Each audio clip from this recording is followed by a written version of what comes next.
You probably didn't hear about it. Or maybe you did. But only for a day. A press release. A stock ticker that moved slightly and then settled back down.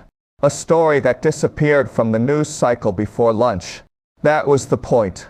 On a Tuesday morning in Silicon Valley, a mid-sized AI company called Nexus Dynamics was acquired for what the analysts called an aggressive but unremarkable price. The tech press covered it for 20-4 hours. The shareholders approved the deal. The business world moved on. But inside, 3 intelligence agencies, 2 central banks, and the office of 1 foreign head of state, the acquisition triggered emergency meetings. Not because the price was unusual. Not because the company was famous. Not because anyone in the press had flagged a problem. Because the acquisition wasn't about technology. It wasn't about market share. It was a message. Carefully crafted. Precisely delivered. And addressed to 3 audiences no one in the media was talking about.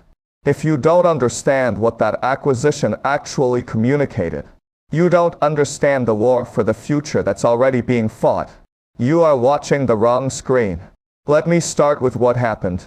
Because you need the facts before you can read the meaning underneath them. Nexus Dynamics was a relatively small player in the AI space. Not a household name. Not a company that made headlines.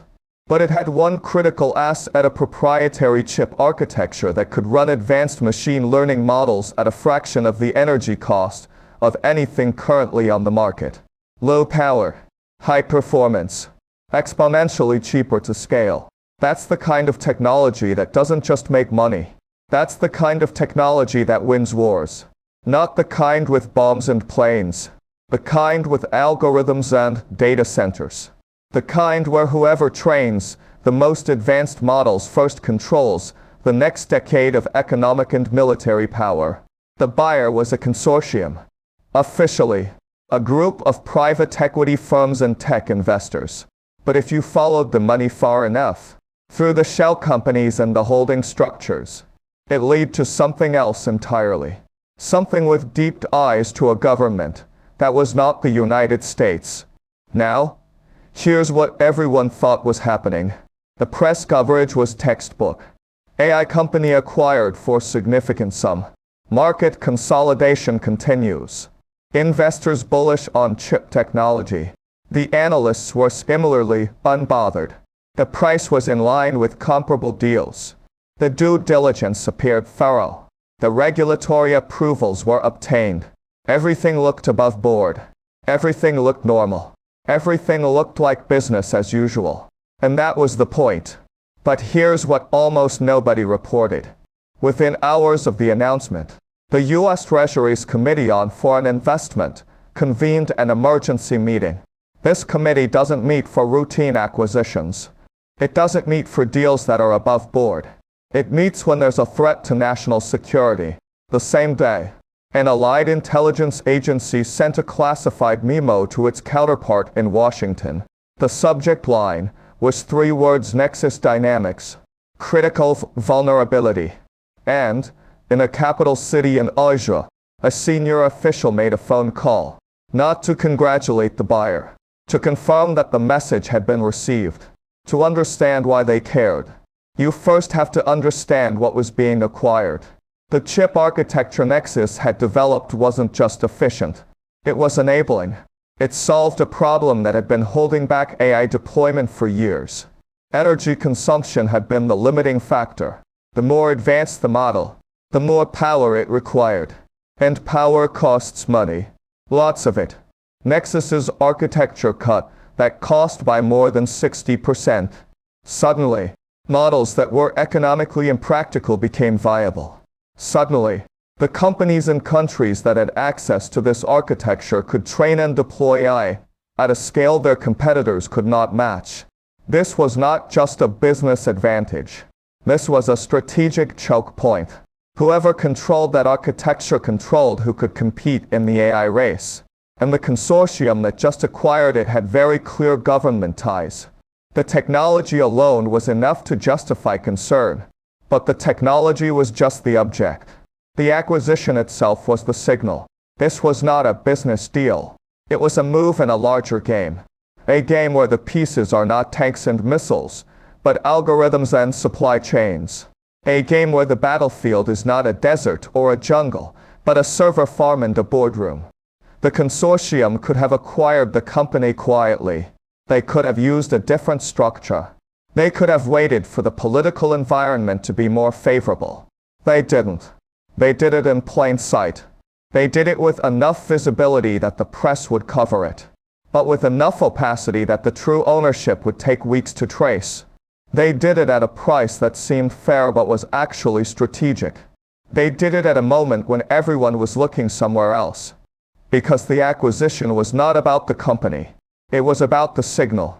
And the signal was addressed to three distinct audiences. The first audience was the United States government. The message was clear: we can acquire critical technology in your backyard without you stopping us. We have the resources, the patience, and the network. And we are playing the long game. The second audience was the global financial system. The message was: capital has no loyalty. Money moves where it is welcome. If you try to constrain our access, we will find another route.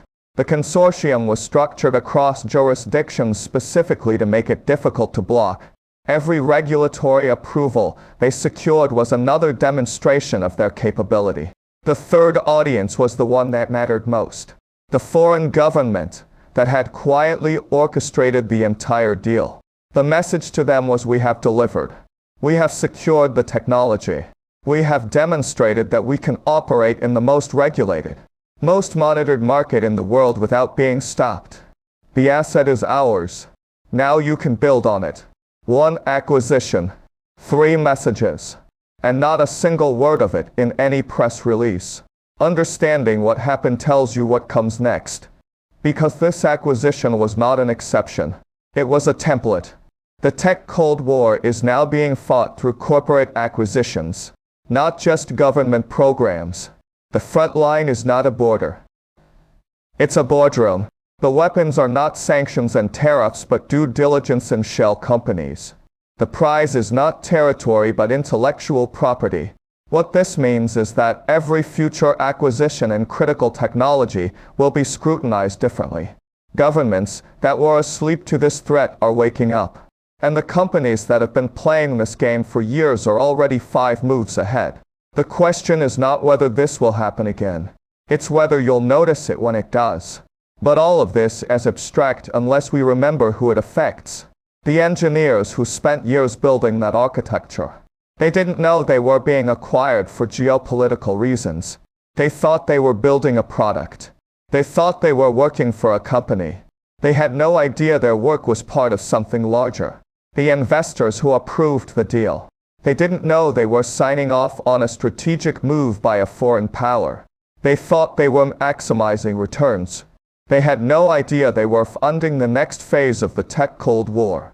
And the rest of us, the people who read the headlines and moved on.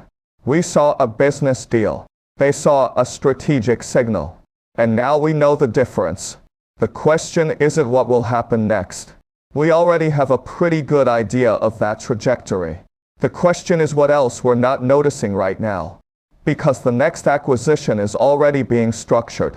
The next signal is already being sent. The next message is already being received. We saw a business deal. They saw a strategic signal. Now you know the difference. What else are we missing right now?